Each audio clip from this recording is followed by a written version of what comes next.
Olá para você, bom dia, sejam todos bem-vindos ao nosso Igreja em Saída, programa que leva até sua casa e sua família as principais notícias da igreja no Brasil e no mundo.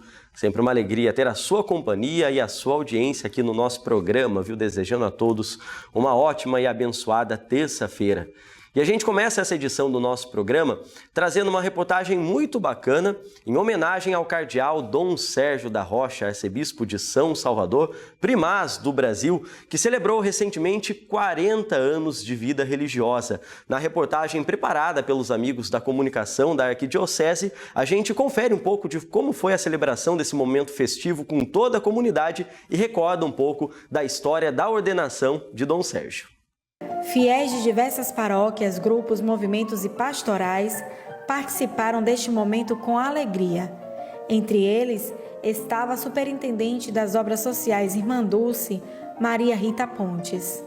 Durante a homilia, Dom Sérgio recordou o momento em que sentiu no coração o primeiro despertar vocacional, contando que suplicou a Deus o dom do sacerdócio no dia em que fez a primeira Eucaristia, em 8 de setembro de 1968.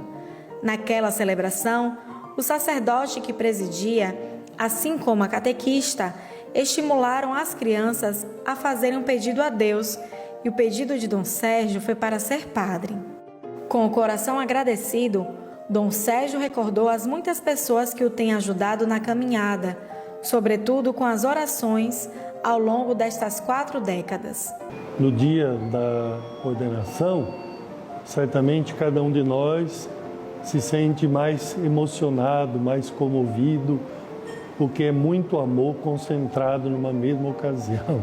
O amor de Deus, o amor de tanta gente querida, muita amizade. E por isso é um dia em que a gente se emociona de modo todo especial.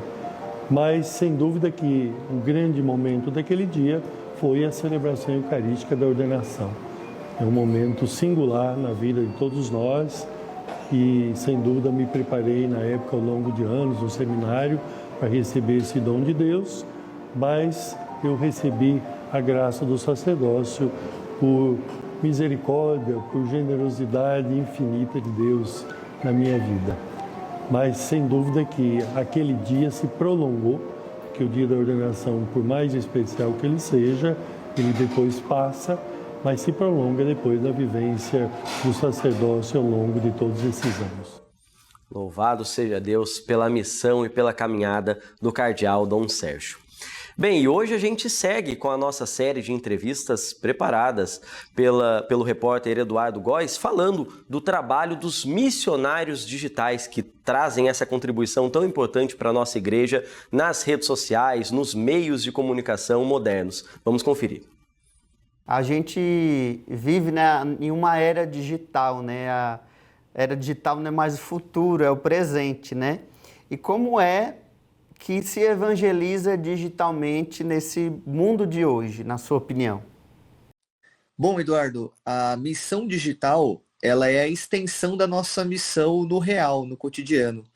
Então, para além das estratégias de marketing que o pessoal tem para vender, para alcançar mais pessoas, o nosso objetivo não é necessariamente alcançar mais pessoas, mas entregar de maneira genuína e principalmente com coerência um conteúdo que não é nosso, mas que vem do próprio evangelho, que é da igreja.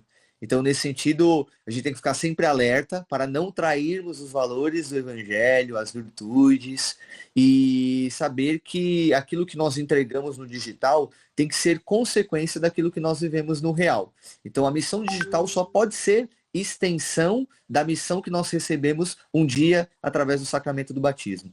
De maneira bem simplória, o missionário digital é todo aquele que usa das suas redes sociais para entregar um conteúdo de evangelização, para comunicar o evangelho. Cada um com o seu carisma, cada um exercendo o apostolado de acordo com aquilo que Deus chamou. Então tem aqueles que estão formando, entregando catequese, formação litúrgica, tem aqueles que estão abordando temas específicos, como a teologia do corpo, falando sobre o canto litúrgico, sobre a beleza, sobre a arte. Então cada um tem um campo de atuação. Como a minha formação é a teologia, então muitas vezes eu tento descomplicar a linguagem teológica e tornar ela um pouco mais compreensível ali para as pessoas que estão na atuação pastoral. Então eu tento fazer essa ponte entre uma teologia acadêmica, academicista, e a pastoral, a igreja no popular do dia a dia.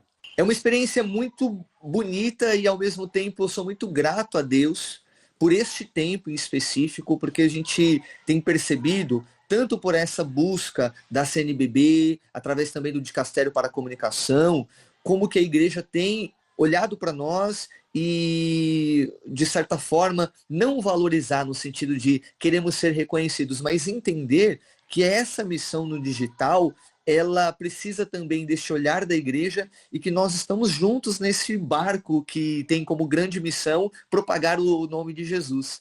Então, assim como a igreja cuida dos seus futuros sacerdotes através de um seminário, assim como as congregações cuidam da formação das suas religiosas, que irão mais tarde professar ali os seus votos, a igreja tem cuidado dos missionários digitais, para que a gente tenha esse abraço, esse amparo e principalmente que a gente não esqueça da comunhão. A comunhão é muito fundamental para a nossa caminhada com Cristo. A ideia do influenciador digital é aquele que tenta lançar a tendência, que tenta exercer ali uma certa, entre aspas, coerção sobre o público que o segue. Nós não somos influenciadores porque o missionário, ele recebe uma missão. E o missionário, ele foi influenciado por alguém primeiro. Quem é o nosso verdadeiro influencer? Jesus de Nazaré. Então, a vida do missionário, ela parte do impacto da experiência dele com Cristo ressuscitado, então o primeiro influencer, e por meio da influência de Jesus sobre a nossa vida, nós, por meio da nossa missão, por meio do nosso testemunho no digital e no real, a gente tenta transbordar a vida de Jesus em nós. É um pouco essa que é a caminhada. Aqui eu cito até o apóstolo Paulo numa das suas cartas, quando ele escrevendo para uma igreja, ele diz o seguinte: se está difícil para vocês imitarem Cristo, se esforcem para me imitar, porque eu estou me esforçando para imitar Cristo. O influencer, então, ele tenta ser imitado por ele mesmo. O missionário digital, não. Ele tenta repetir na sua vida a vida de Cristo, para que os outros não imitem necessariamente ele, mas se aproximem e passem a imitar Jesus.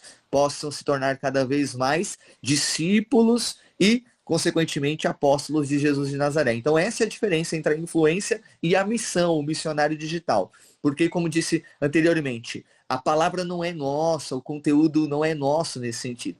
O que é nosso é o nosso carisma, é a nossa forma de comunicar, mas a mensagem é de Jesus de Nazaré, é o conteúdo do Evangelho. Neste tempo que as redes sociais, elas estão cada vez mais debaixo ali dos nossos olhares, das nossas dependências, nós estamos cada vez mais dependentes do digital, é importante também que a gente tenha muita prudência ao utilizar as redes. Também saber dos limites.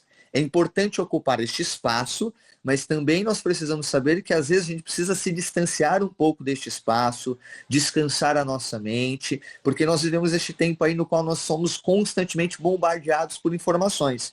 Mesmo que sejam informações com o conteúdo do evangelho, do ambiente religioso, é importante que a gente saiba filtrar isso e saber que aquilo que nós consumimos no digital não pode suprir a missão real. Não podemos jamais, em hipótese alguma, nos distanciarmos da nossa comunidade, da nossa paróquia, dos nossos irmãos, o encontro, o abraço real. Isso é fundamental. Embora nós estamos desempenhando muitas vezes uma missão digital, nós nos alimentamos da nossa comunidade, se reunindo ali em torno da palavra e da Eucaristia. Se nós não nos sustentarmos, não formos alimentados pela palavra e pela vida real, pela vida concreta, a nossa missão no digital cai por água abaixo.